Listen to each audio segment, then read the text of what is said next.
The great chamber of the Galactic Council stretched wide like a metal ocean. Thousands of alien beings filled the floating seats, their strange bodies glowing under the bright lights. Some looked like walking crystals that sang when they moved. Others were clouds of gas that changed colors as they spoke. The insect-like ones clicked their teeth together, making sounds that hurt human ears. Hyunwoo Kim stood alone in the center of it all. His black suit looked small and dark against the rainbow of alien forms around him. He had been Earth's voice for 3 years, speaking for all humans in this place. Now he waited for the final words that would decide humanity's future. The lead judge was a Valthari, one of the crystal beings. Its body was tall as 2 men and shined like diamonds. When it spoke, the sound was like music mixed with breaking glass. "The council has made its choice," the Valthari said. "Humans are too dangerous to remain in our galactic family. You fight too much. You change too fast. You cannot be trusted." Hyunwoo felt his heart sink, but he kept his face calm. Behind him in the viewing area, other humans watched. He could feel their eyes on his back. Jimin Park sat in the front row, her hands tight on her chair arms. She was Earth's best military mind, and Hyunwoo knew she was already thinking about what would come next. A Nethrim judge floated forward. It looked like purple smoke with eyes that glowed like stars. "Your species has fought wars for thousands of years," it said in a voice like wind. "Even now you have weapons that could destroy worlds. How can we trust such beings?"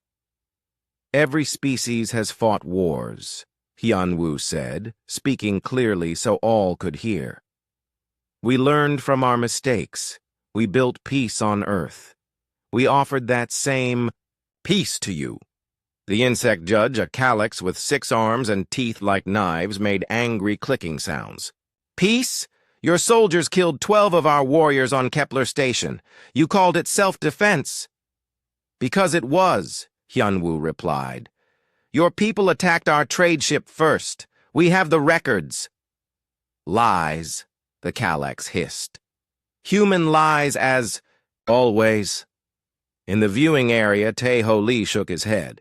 He was one of Earth's top engineers, and he had studied alien technology for years. He knew the Council's own machines had recorded the fight at Kepler Station. The record showed the calyx had fired first. But truth did not matter here.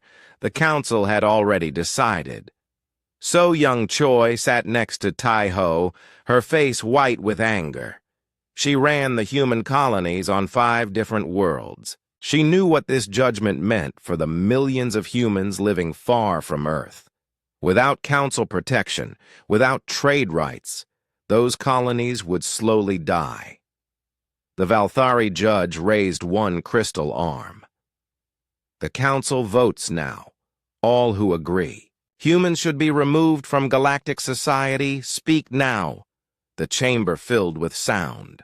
Crystal songs, gas whispers, insect clicks. Other alien voices joined them. Species Hyunwoo had never seen before, beings that lived in the far corners of space, all voting against humanity. When the noise stopped, the Valthari spoke again. "It is decided. Humans are banned from all Council space. Your trade agreements are ended. Your colonies outside the Sol system must be abandoned. Your ships may not use Council jump gates. You have 1 standard year to withdraw to your home system." Hyunwoo felt like he had been hit in the chest. 1 year. It had taken humans 50 years to build their small empire among the stars. Now, they had 1 year to throw it all away. "This is not justice," he said, his voice carrying across the huge chamber. "This is fear. You are afraid because we are different, because we do not bow to your rules. The Calyx judge laughed, a sound, like breaking metal. Afraid of you? You are nothing. Weak meat beings from a backwater world. Without our technology, you will be dead in 10 years. Maybe, Hyunwoo said. But we survived ice ages and wars and plagues before we ever met you. We turned a world of death into a garden. We reached the stars with ships made of steel and dreams. If you think exile will kill us, you do not know humans very well. The chamber erupted in angry sounds. Alien voices called him arrogant, foolish, typical of his violent species. But Hyunwoo saw something else in some faces. Doubt, worry. A few of the smaller species looked uncertain. The Valthari judge struck the floor with its crystal staff, making a sound like thunder. The judgment is final. Guards, remove the human. The alien guards moved toward him. Hyunwoo turned to look at his people one last time. Jimin Park gave him a small nod. Her eyes were hard as steel, already planning. Tae-ho Lee was taking notes on a small device, recording everything. So Young Choi mouthed words he could read. We will remember. The guards reached him, but Hyunwoo held up his hand. I will walk, he said. Humans always walk on their own. He moved toward the exit, his steps echoing in the vast space. Behind him, alien voices celebrated their victory. They spoke of peace, of stability, of a galaxy free from human chaos. They did not see the cold fire in human eyes. They did not understand what they had just done. As the great doors closed behind him, Hyunwoo smiled for the first time in months. The council thought they had solved a problem. Instead, they had just created their greatest nightmare. They had given humanity something it had not had in centuries, a common enemy and a reason to unite completely. Outside the chamber, his team waited. Sir, Jimin Park said, what are your orders? We go home, Hyunwoo said. We prepare, and we show these aliens what humans can do when they are truly free to be themselves.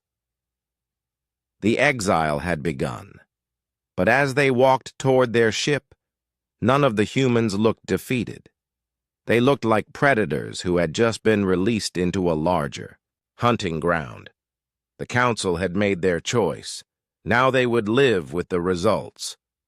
5 years had passed since the judgment.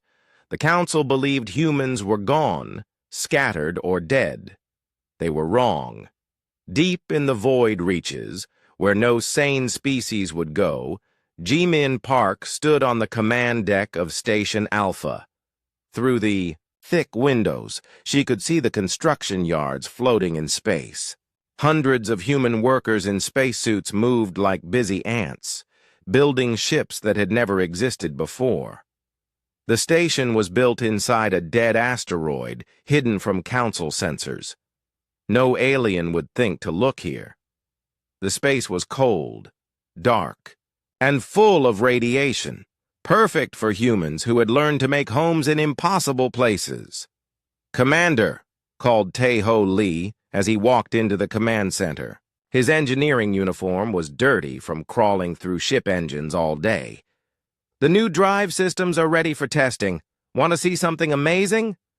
Jimin followed him to the engineering deck. 5 years ago, Tae-ho had been just another smart engineer. Now he was the man rebuilding human technology from scratch. The Council's exile had cut humans off from alien tech, but it had also freed them to think in new ways. Look at this, Tae-ho said, pointing to a ship engine that hummed with blue energy. The aliens build their drives to last forever, but they're slow and use too much fuel. We built ours to be fast and smart. This engine can jump twice as far as a council ship and use half the power. How is that possible? Jimin asked. Tae-ho grinned. Because we're crazy. Aliens think there's only one right way to build things. We try 50 wrong ways until we find something better. Their perfect technology hasn't changed in 1,000 years. Ours gets better every month. On the other side of the asteroid, So Young Choi was dealing with a different kind of problem. The colony ship New Hope had just arrived from the Titan system, carrying 3,000 refugees from a failed settlement. The Council had cut off all supplies to human colonies, forcing people to choose between staying and dying or leaving. "Everything behind. Where can we put them?" asked her assistant, looking at the crowded housing levels. "We'll make room," So Young said. "We always do." She had learned something important in 5 years of exile.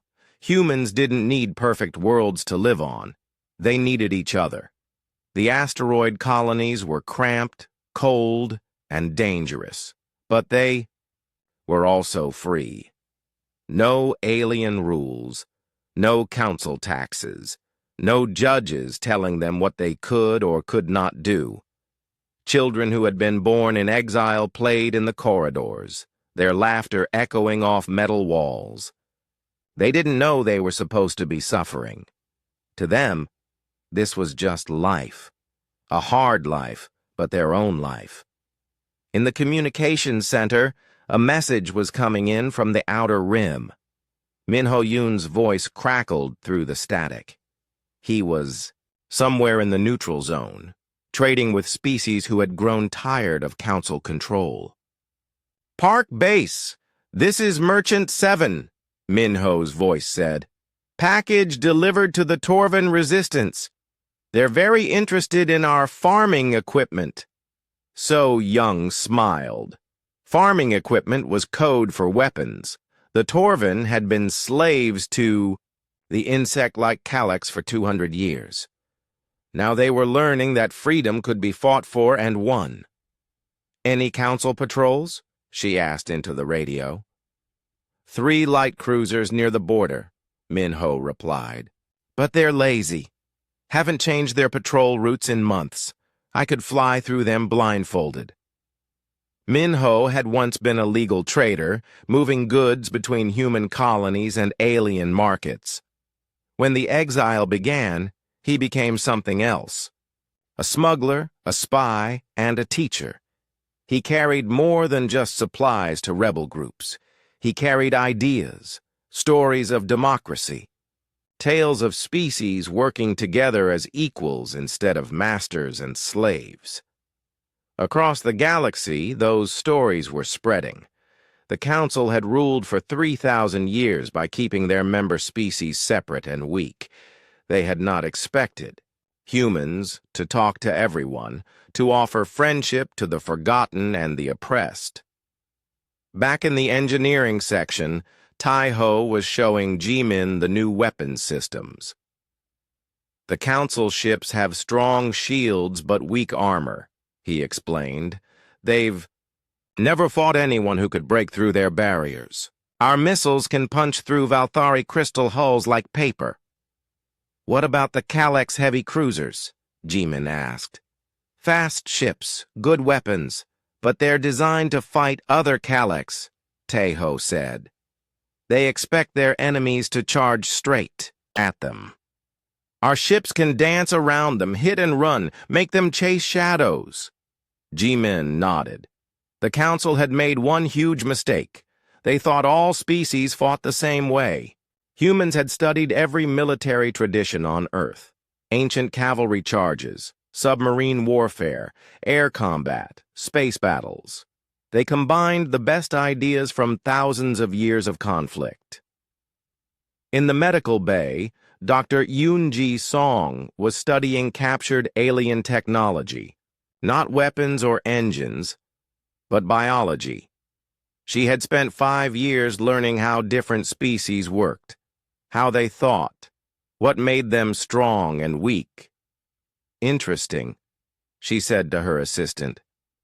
"The Valthari can live for 1,000 years, but they can only think in patterns they learned when young. The Nethrim are incredibly smart, but they panic if separated from their group mind. The Galacts are fierce warriors, but they cannot imagine fighting any way except head-on. What does that mean for us? The assistant asked. It means we can win, Dr. Song said.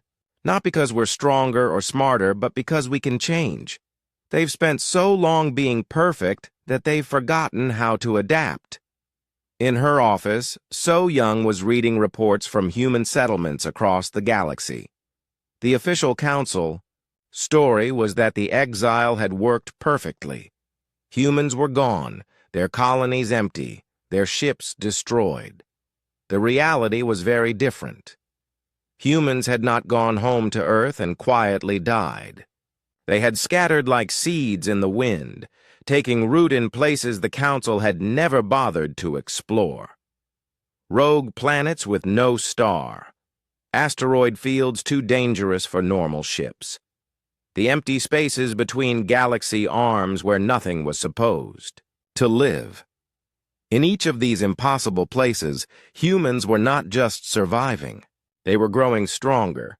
The message boards were full of coded communications. Harvest is good this year meant weapon production was up. Weather is clear meant no council patrols in the area. Expecting visitors meant a new colony ship was coming. As So Young read, she realized something that would have terrified the council if they had known. The exile had not scattered humanity. It had spread humanity. Instead of a few dozen colonies dependent on Earth, there were now hundreds of independent settlements, each one learning to survive on its own. A soft alarm sounded. Jimin's voice came over the speakers. All senior staff to the command center. We have a visitor. So Young made her way to the command deck where a new ship was docking. It was sleek and fast, built in the human shipyards, but painted to look like a council patrol vessel, the perfect disguise for moving through enemy space. The airlock opened and young Su-Han stepped through. He was one of the diplomatic officers who had escaped the council chambers 5 years ago. Now he was something new, humanity's secret ambassador to the oppressed. The Torven are ready, he said without ceremony. 200 systems want to rebel. The Helix Federation is asking for military advisors. Even some of the minor council species are sending quiet messages asking if the stories about human freedom are true. Jimin smiled. Tell them the stories are true. Tell them we remember what it's like to be slaves. And tell them that very soon they won't have to bow to anyone ever again. Outside the asteroid, human ships moved through the darkness like hunting wolves. The Council had tried to cage humanity, but they had only taught humans to live in the wild. Now the pack was growing, and the prey had no idea what was coming for them. The forge was ready. The steel was cooling.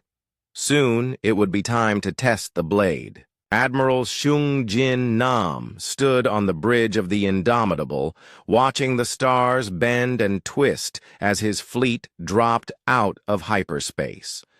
15 years had passed since the exile began. 15 years of building, planning, and preparing.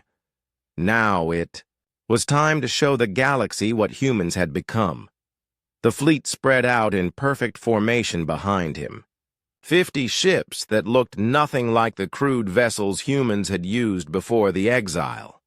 These ships were sleek as sharks, fast as lightning, and armed with weapons the Council had never seen.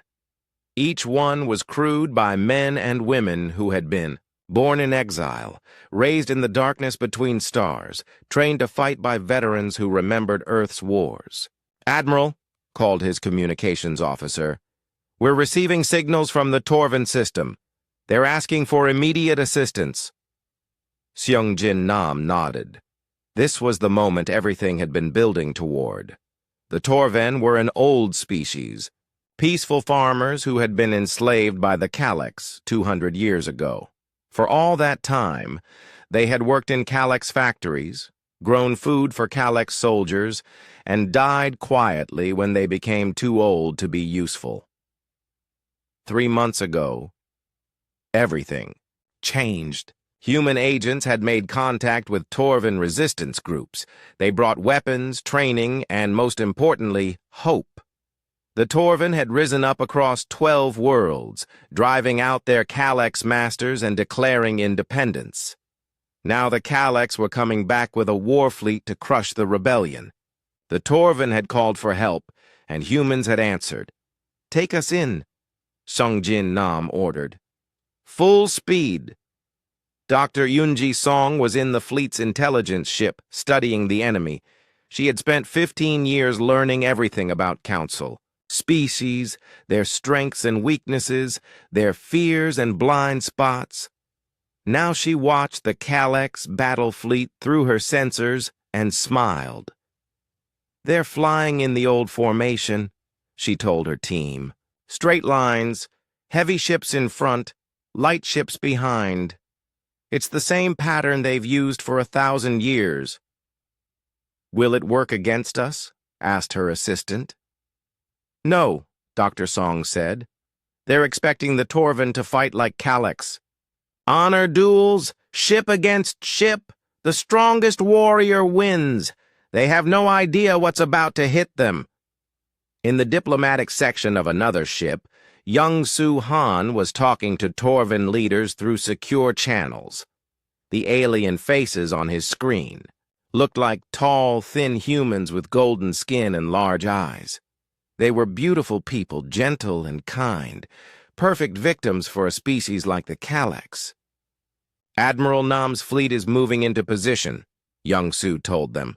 "Are your people ready?" "As ready as we can be," replied Kethan, the Torvan resistance leader. "Our cities are emptied, our civilians safe in the deep shelters. But, Admiral, are you certain about this? The Kaleks have 200 ships. You have 50. Young Su smiled. "Numbers don't win battles. Ideas do. And we have better ideas." Back on the Indomitable, Sungjin Nam was receiving reports from his ship captains. Each one had trained for this moment, studying human military history from ancient Earth. They knew about Admiral Nelson's tactics at Trafalgar, about submarine wolf packs in the Atlantic, about fighter squadrons over the Pacific. They had taken the best ideas from every human conflict and adapted them for space warfare. "Enemy fleet detected," announced the sensor operator. 200 ships, mostly heavy cruisers and battleships. They're moving in standard Kaleks formation. "Good," Sungjin Nam said. "Execute Plan Lightning." The human ships scattered like leaves in the wind. Instead of meeting the Kaleks head-on, they split into small groups and attacked from all directions. The Kaleks found themselves fighting 12 different battles at once, their neat formations broken up into chaos. Human missiles streaked through space, each one guided by artificial intelligence that could think faster than any organic brain. They dodged Kalek's defensive fire, slipped through gaps in their shields, and struck at weak points that had never been targeted before. On the Kalek's command ship, Admiral Vexkar watched in disbelief as his fleet began to fall apart. His warriors were brave and fierce, but they had never fought an enemy like this. The humans didn't attack where they were expected. They didn't fight fair. They used tricks and deception and tactics that made no sense. "Sir," called his aide, "we've lost 30 ships in the first 10 minutes. How is this possible?" Vexkar had no answer. The Kalek's way of war was simple. Find the enemy, charge at them, fight until one side was dead. It had worked for thousands of years. But these humans fought like nothing he had ever seen. They appeared, struck, and vanished before his ships could respond. They coordinated their attacks through some kind of shared intelligence that let them act as one mind controlling 50 bodies. "All ships, break formation," Vexkar ordered. "Spread out and hunt them down individually." It was exactly what Seongjin Nam had hoped for. Once the Calyx broke their formation, his ships could pick them off one by one.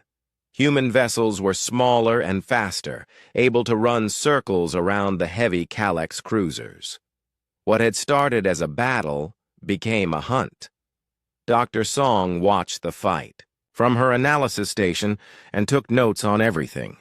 Each enemy ship that fell taught her something new about Calyx tactics, technology, and psychology. This information would be invaluable for future battles.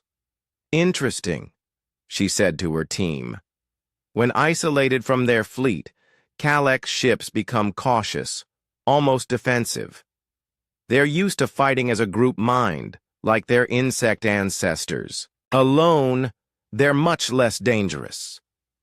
On the surface of the main Torvan world, Kethan and his people watched the space battle through telescopes and sensors. They had never seen anything like it. For 200 years, Calyx fleets had been unstoppable forces that crushed all resistance. Now they were being destroyed by a smaller human force that moved like dancers and struck like lightning. "They're actually doing it," whispered one of the Torvan fighters. "The humans are winning." Young Suhan's voice came through their communicators. "Torvan forces, this is your moment. Strike now, while the enemy is distracted. Across the Torvan worlds." Resistance fighters who had been hiding in caves and forests emerged into the daylight. They attacked Calyx ground bases, freed slave camps, and declared their planets independent. After 2 centuries of slavery, the Torvan were free. The space battle lasted 6 hours. When it ended, only 20 Calyx ships remained, and they were running for home as fast as their engines could carry them. The humans had lost 3 ships and proved a point that would echo across the galaxy. The Council could be beaten. As the enemy fled, Shung Jin Nam opened communications to all human ships. "This is Admiral Nam to all vessels. Mission accomplished. The Torvan are free, and the galaxy has seen what we can do. But this is only the beginning. Soon every species in Council space will know that humanity has returned, and we're not the same people they exiled 15 years ago." In the communications center of the Indomitable, J10 was intercepting Council transmissions from across the galaxy. The alien networks were full of confused chatter about the impossible defeat at Torvan. Some messages spoke of human ghosts returned from the dead. Others warned of new weapons that could tear apart the strongest ships. "Sir," J1 said to the Admiral, "I'm picking up a priority transmission from the Council home system. They're organizing a task force to investigate Sol system. They want to verify that Earth is truly dead." Sung Jin Nam smiled. "Good. Let them come. Jimin Park has been preparing a welcome party for 15 years. I think our old friends from the Council are about to get a very big surprise." On worlds across the galaxy, the news spread like wildfire. Humans were not extinct. They had returned stronger than ever. The species that had been exiled in shame had become something new, something dangerous, something that could challenge the Council's 3,000-year rule. In hidden bases and secret colonies, human fleets prepared to move. The exile was over. The war had begun. And for the first time in galactic history, the Council was afraid. The storm clouds were gathering, and humanity was the wind that drove them forward. The Council's verification fleet arrived at Sol system expecting to find empty space and dead worlds. Instead, they found the most powerful defense network in known galactic history, and Admiral Sung Jin Nam waiting for them with the entire 1st Human Expeditionary Fleet. Commander Zethal of the Valthari led the Council task force. His crystal body glowed with confidence as his 100 ships dropped out of hyperspace near Pluto. The outer planets should have been silent, their human colonies long dead. Instead, His sensors immediately detected massive energy signatures and thousands of active ships. "Impossible," Zeth-Al said, his voice singing like broken glass. The intelligence report said this system was empty. His aide, a nervous Nethrim whose gaseous form flickered with worry, floated closer. "Sir, we're being scanned by at least 50 different sensor arrays. They know we're here." Before Zeth-Al could respond, Admiral Nam's voice filled the bridge. "Council Fleet, this is Admiral Seung Jin Nam of the Terran Defense Force. You are trespassing in human space. Identify yourselves and state your intentions." Zeth-Al straightened to his full height. "I am Commander Zeth-Al of the Galactic Council. We are here to verify compliance with exile protocols. This system should be uninhabited." "Should be." Nam's voice carried dark amusement. "Commander, this system has never been more alive. We have 30 billion humans living on 9 worlds, 6 major shipyards, and the most advanced military in the galaxy. Your exile didn't kill us. It made us stronger." Through his ship's windows, Zeth-Al could see the human fleet spreading out around them. The ships were unlike anything in Council records. They moved with fluid grace, their hulls gleaming with exotic metals and energy fields.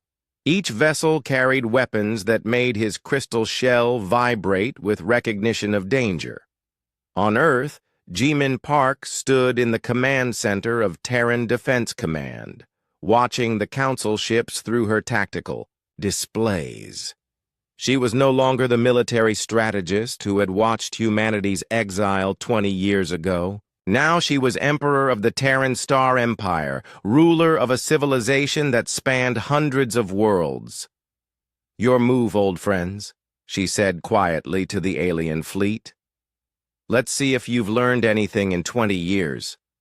Commander Zeth-Al tried to maintain his authority. "By Council law, no human settlements are permitted outside Sol System. These colonies must be abandoned immediately." "Council law?" Jimin Park's voice came through the communications array. "Commander, the Galactic Council exiled humanity 20 years ago.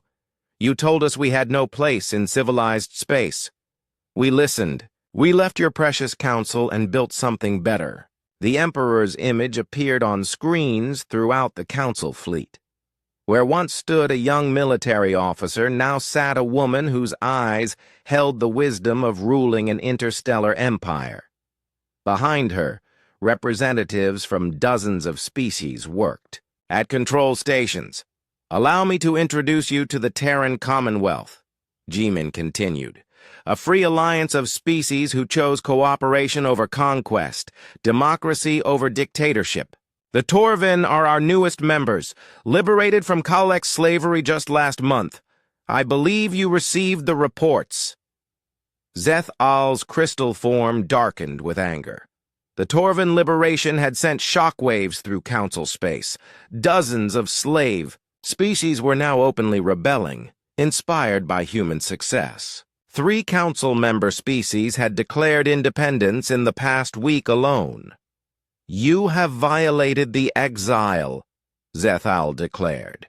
"Your expansion ends now. Surrender or face destruction." "Destruction?"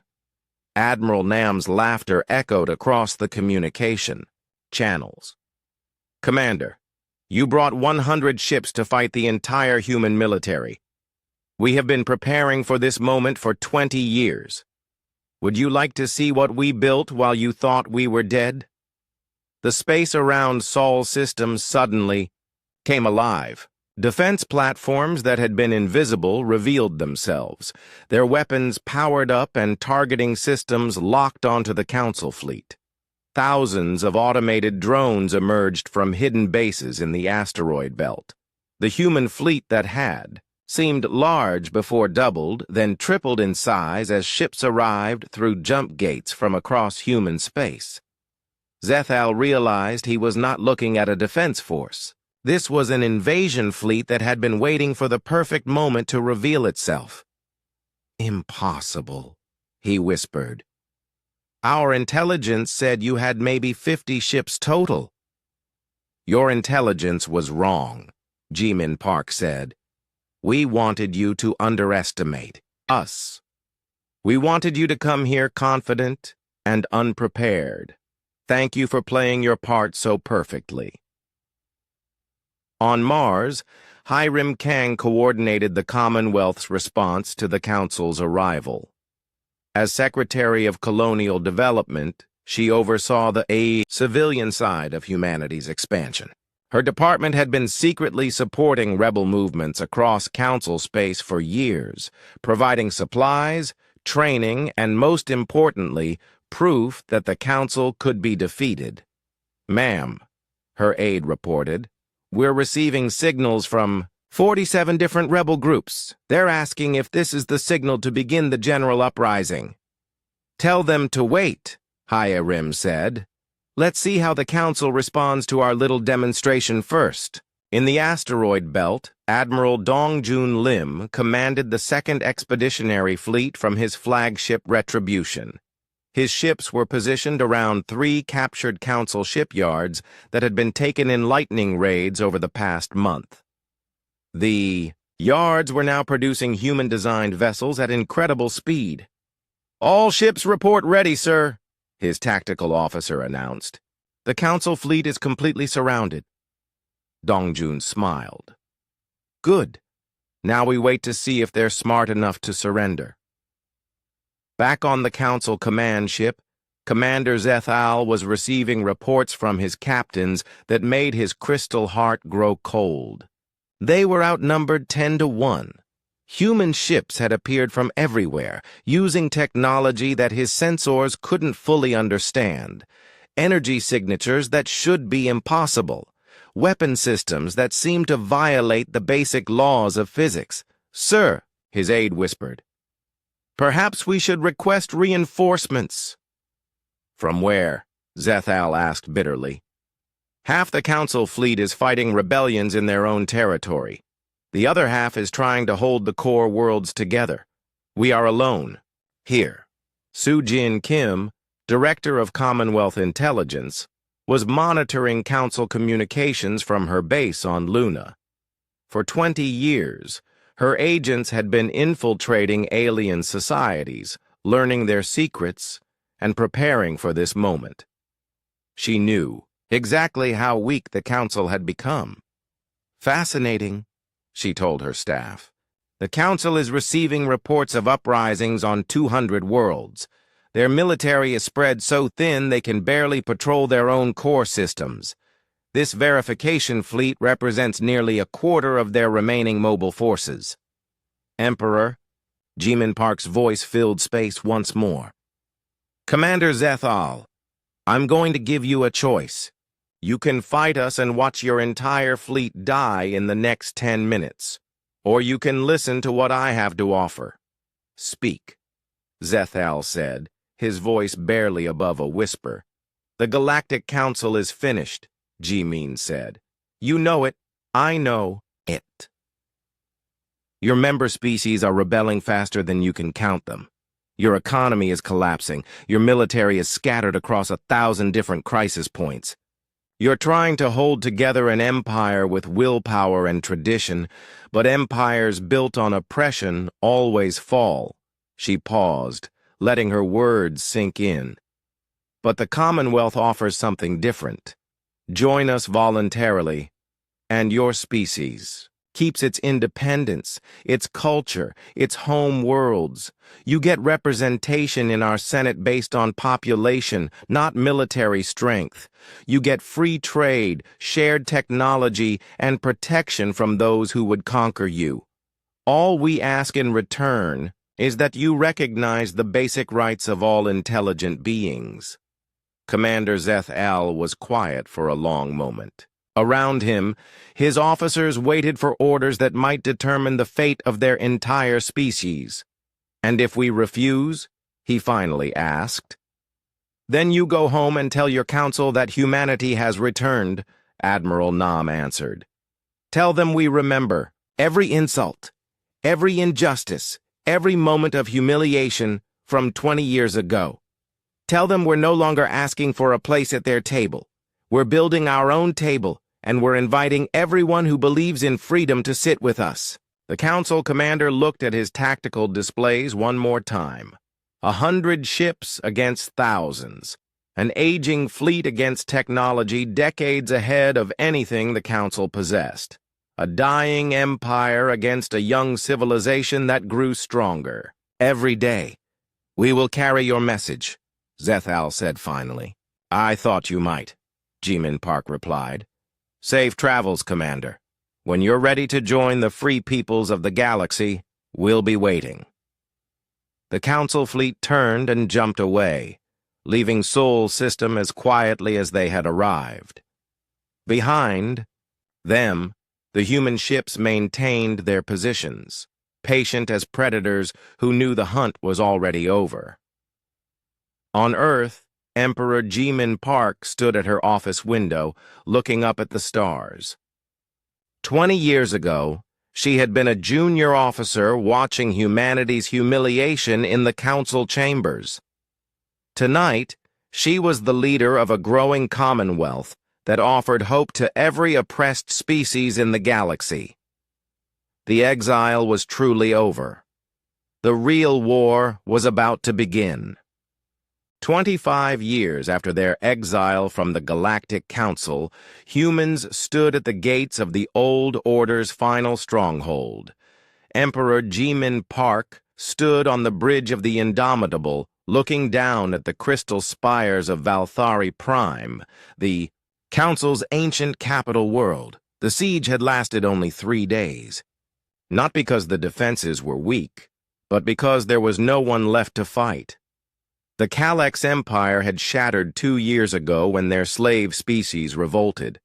The Nethrim Collective had broken apart into hundreds of independent cloud cities. The Valthari Republic, once the Council's strongest member, had been sending peace envoys for months. "Ma'am," Admiral Sungjin Nam reported from his command station, "the last Valthari defense platform has powered down. They're requesting permission to surrender." "No," Jimin said quietly. "They're not surrendering to us. They're asking to join us. There's a difference."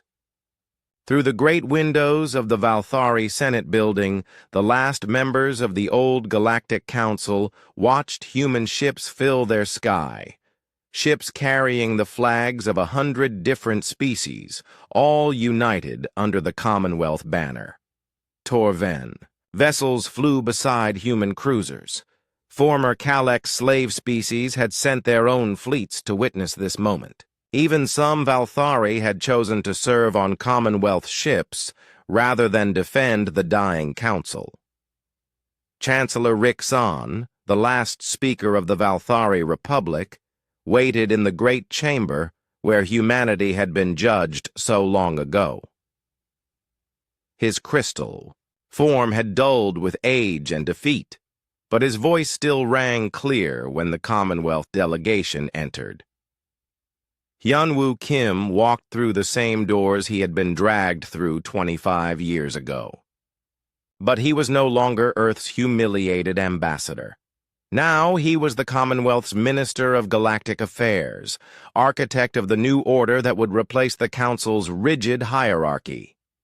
"Speaker Rixon," Hyunwoo said formally, "the Commonwealth accepts your petition for membership. Your people will have full representation in our Senate and equal rights under our Constitution." The old Valthari leader's form flickered with relief and shame. "Minister Kim, I was present when this council exiled your species. I voted for that exile. How can you offer us membership after such injustice?" "Because the Commonwealth is not built on revenge," Hyunwoo replied. "It's built on the idea that all species can change, can grow, can become better than they were. Your people have learned that strength comes from cooperation, not domination. That makes you welcome at our table." In another part of the building, Marshal Tae-ho Lee was overseeing the dismantling of the Council's control systems. The networks that had once monitored and controlled hundreds of species were being replaced with open communication channels. The secret databases that had tracked dissidents and rebels were being destroyed. The weapons that had enforced Council rule were being converted into tools for exploration and defense. "Sir," one of his technicians reported, "we found the Council's complete archives. Every law, every judgment, every decision for the past 3,000 years. "Copy everything," Tae-ho ordered. "Future generations need to know what happened here. They need to understand how good people can create evil systems, and how those systems can be changed." Tae-ho walked to a great window that looked out over the Valthari capital. The crystal spires that had once symbolized alien superiority now reflected the lights of Commonwealth ships. Human engineering crews were already working with Valthari technicians, sharing knowledge that had been kept secret for millennia. On the former Council's main communication channel, Chancellor So Young, Choi was addressing the galaxy. Her image was being broadcast to every inhabited world, carrying a message of hope to species that had never dared dream of freedom. "Citizens of the galaxy," she said, her voice carrying across light years, "today marks the end of the old order and the beginning of something new. The Galactic Council ruled through fear, keeping species separate and weak. The Commonwealth offers a different path: cooperation between equals, shared prosperity, and the right of every intelligent being to determine their own destiny." The response was immediate and overwhelming. Worlds that had been silent under Council rule suddenly came alive with communication. Species that had been enemies for centuries began talking about peace. Trade routes that had been restricted for political reasons opened to all Commonwealth members.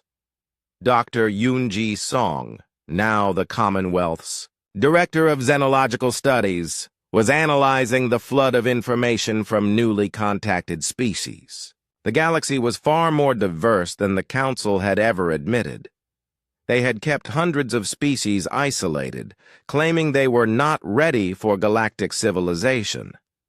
"Remarkable," she told her team.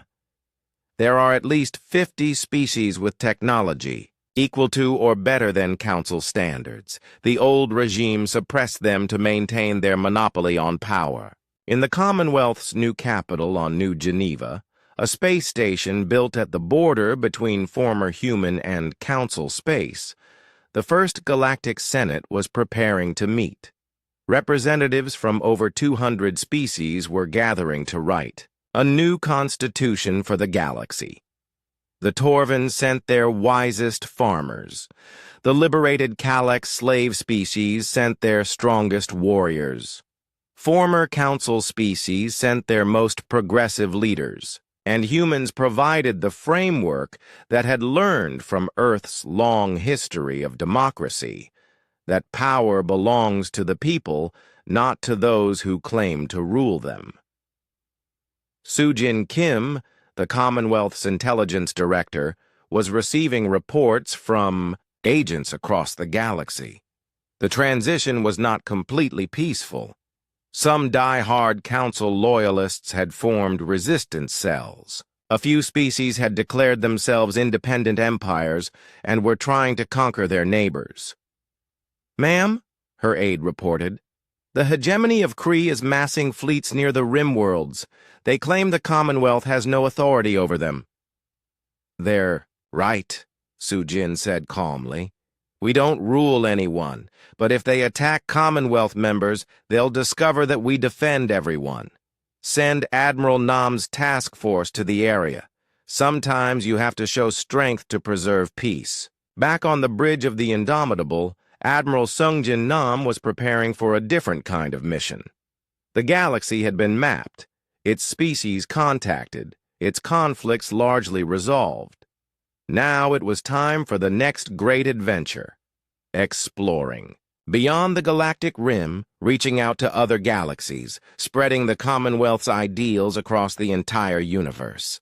"Admiral," his communications officer announced, "we're receiving a message from the exploration ship Pioneer. They've made contact with an artificial intelligence in the Magellanic Clouds. It wants to know if humans are interested in joining an intergalactic federation." Seongjin Nam smiled. "Tell them we'll be right there, and inform Emperor Park that we may need to expand our definition of intelligent beings to include artificial minds." On Earth, in her private office, Emperor Jimin Park was reading the final reports from the transition. The old Galactic Council was officially dissolved. Its member species had either joined the Commonwealth or declared peaceful independence. The galaxy's first truly democratic government was taking shape. A soft chime announced a visitor. Hyunwoo Kim entered, carrying a simple wooden box. "What's that?" Jimin asked. "Something I've been saving for 25 years, Hyunwoo said, opening the box to reveal a small device. A recording of the Council's judgment against humanity. I kept it to remind us of where we came from." Jimin took the device and walked to her window, which looked out over the lights of New Geneva Station. Ships from dozens of species moved peacefully through space, their crews working together toward common goals. "Should we destroy it?" she asked. "No," Hyunwoo said. "We should keep it, not as a reminder of their injustice, but as proof that even the greatest mistakes can lead to something better." They tried to limit us to one system. Instead, they forced us to become something that could unite the entire galaxy. As if to emphasize his point, a message arrived from the exploration fleet. Admiral Nam's ships had made contact with 3 new intelligent species in the void between galaxies. All 3 were interested in joining the Commonwealth. Jimin Park looked up at the stars and smiled. The Council had called humans too dangerous for galactic civilization because they adapted too quickly, because they refused to accept limitations, because they always wanted to explore what lay beyond the next horizon. They had been right about human nature. They had just been wrong about whether that was a good thing. In the great chamber where humanity had once been condemned, the Commonwealth Senate was taking its first vote. The measure was simple. Should the galaxy's new government fund expeditions to other galaxies, spreading democracy and freedom to civilizations yet undiscovered? The vote was unanimous. Humanity's exile was over. Their real journey was just beginning. And this time, they would not be traveling alone.